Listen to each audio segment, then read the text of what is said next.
Hi everyone, I'm Ratnesh and today I'm again going to talk about R programming, why R programming is required and how can we implement and how to do the scripting in R programming using a lot of data.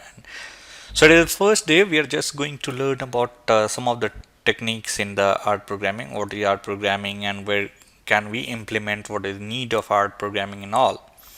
So basically, if we talk about R, it is a language and environment for your statistical computation and graphics. So basically, nowadays R is especially being used for the stat calculation, and it is open source. You can download from its official website.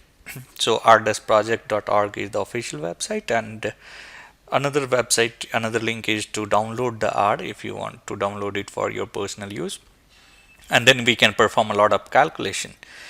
So why R is so required and why people are talking about R programming? So as you're aware that data we are tweeting or you're using Gmail or other services, so a lot of data is being published online, and that is something a lot of companies like Twitter, Ford or Google, even Microsoft, they're using R programming to do a computation job and do some analysis.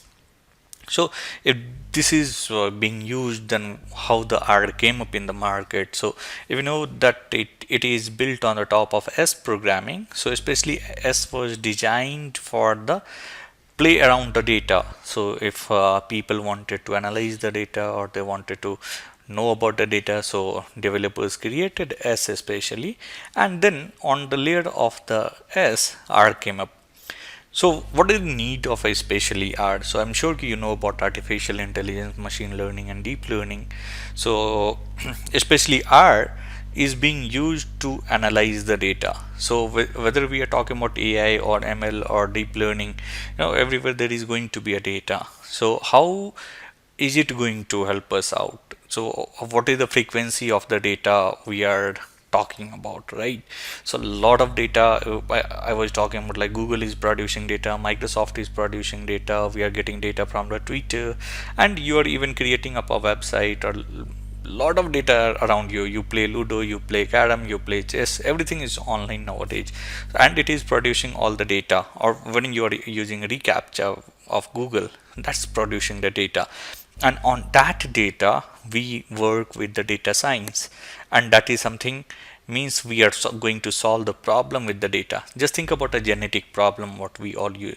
I mean, most of the people used to have it some, and if we pass the data to the machine, by analyzing all the data, machine can tell us one of the perfect result, and that is where the job of AI and ML comes in. So if we talk about especially data science, it is a segment of computer science. So, and that where we work with the data engineering, wrangling, coding.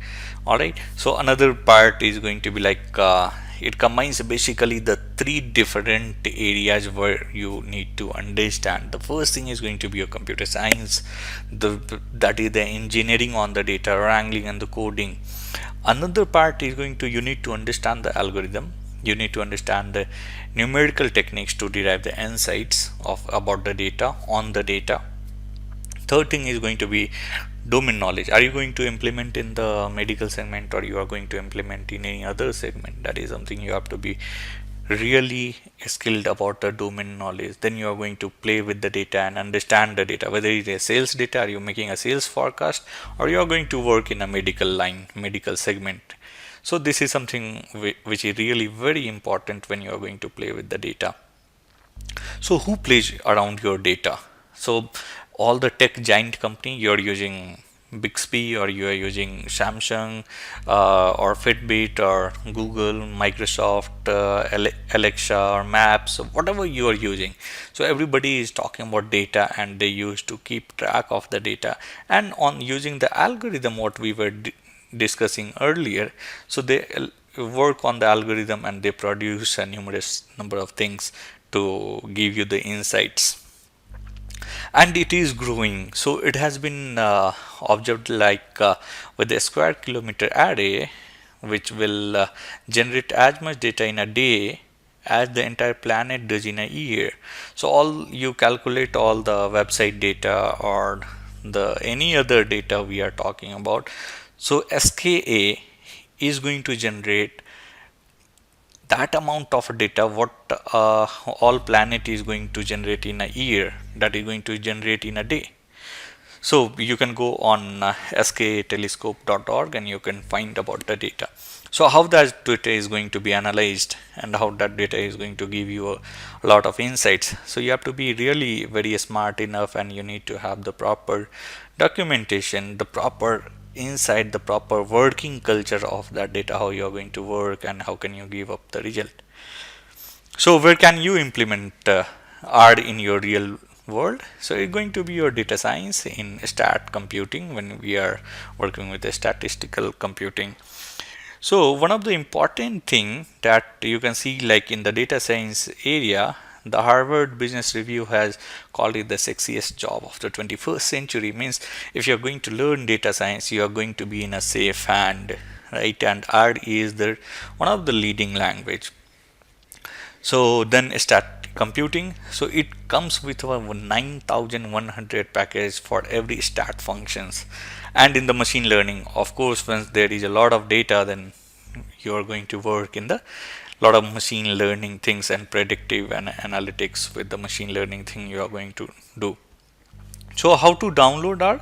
So I've shared the link earlier, so you can visit that link and you can download from there, and then you can proceed, install the R, and install it with the default options.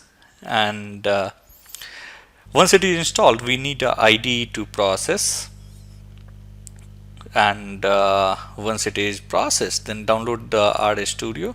So also RStudio, you just need to download the free version what we are going to use. So there are different packages available. Just download the free version and we are going to code in the RStudio.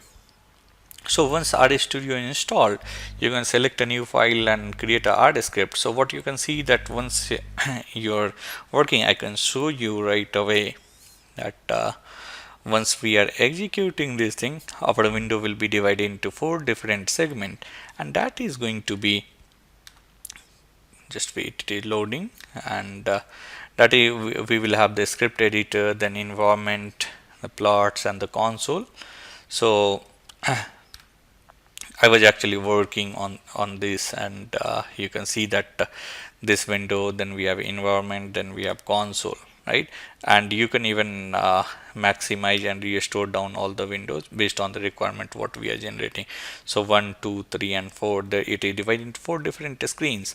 So all the screen are going to implement different jobs. Right, very simple. R is very simple. If you have some experience with any language like C, C++, or Java, or any programming background of you, or you don't have it, don't worry at all about this language. So we will be discussing everything in detail. So I'm just taking one of the example, like what you can see, like we have just taken our floor and we are passing one of the variable R norm, and we are passing 1050 and 100. So it will produce some data, and then I'm converting it to table and taking it in a bar plot. So what does this mean? If let us say I'm taking this data in the table to the n and I'm producing this thing, select and you can press Control Enter to run. So you can see that this is coming up in the tabular format. All right. So next line, what you can see, like another line is coming as bar plot. So if I'm writing like bar plot to this tabular data, this T, what you can see that it has produced some of the bar, right? So this is how we will be producing some, we will be experimenting on the data. So this is just an example that how can you work on a data and what is the job of the floor function or R norm function. We'll be discussing everything in detail when we are going in a.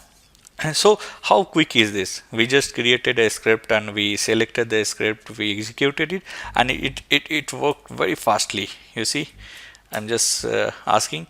So this is the script editor, and here in the console it is executing everything. So let us say I do not want to, run anything. So I'll just write like this. So this will come up here. All right. So what is job of this thing? How does it function? So this is the screenshot what I'm sure you will also be getting in the real world when you are working with the RStudio. So actually the float function takes each number in the list and remove its decimal point. So I'm sure you have also been using this thing in, like, if you know Microsoft Excel. And the rnorm function, it is generating the list of 1000 random numbers in a normal distribution so that the mean of this distribution is 500. So I have taken here 50, so you can change it to 500. All right, so you can see that none of the stuff is coming in the decimal. So let us say if I'm removing this thing and then I'm working, so you can see like decimal values are coming up. So that is why we have used float to remove the decimal value. And the standard deviation is 100. So I'll be again talking about what is the mean and the standard deviation in the detail in the upcoming videos. So the thing is, again, when we executed this, and this n is acting as a variable. Again, coming in the upcoming videos, we will be learning everything in detail. And then we converted it to table. It is very simple, like it is a function, and in this we are just assigning this value and we are printing the table T. So this is coming in a tabular format. So you can see the table function takes this number and count the frequency of it. So everything is coming as the frequency is coming up, you can see here, right? So their frequencies are also written here. And I mean, you can see since it is a normal distribution, you can clearly see the frequency of the number actually increases as we approach the mean. All right. So then bar plot function, it will take the input from the table and it is creating actually a bar graph which is in front of you. All right. Sorry. Bar plot to T, and you can see that this is appearing. So this is something about the R what we covered in the today's session. So next day, in the next video, we are going to learn about the mode in the technical side. How can we write the R script, and how can we go with the variables, and how can we create and analyze the data. So my recommendation would be, please go and a bit practice on Microsoft Excel, and then we will see majorly on the sales data or the data what we will have it. So I'll be uploading all the data on my account, and you can download all the practice data. So if there is any question, please drop your suggestion, drop your comment, and do subscribe our channel. Thank you.